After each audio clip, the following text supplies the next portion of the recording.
Paano mag-copy trade sa Wealth Builder AI natin through Light Finance? Click mo lang yung link, Wealth Builder AI.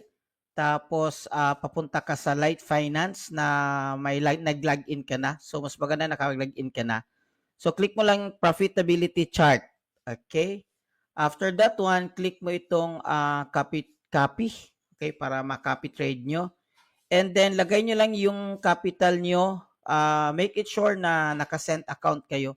So, anything that below 30,000 USD, so naka-cent account lang siya. So, you convert into cent account. Kasi may proportion kasi dun sa compounding natin.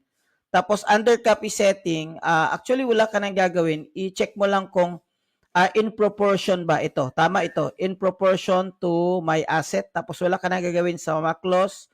Wala ka nang gagawin sa max profit. Uncheck mo lang ito. Tapos, i-click mo lang yung copy trade mo. Pag-click mo dyan, copy.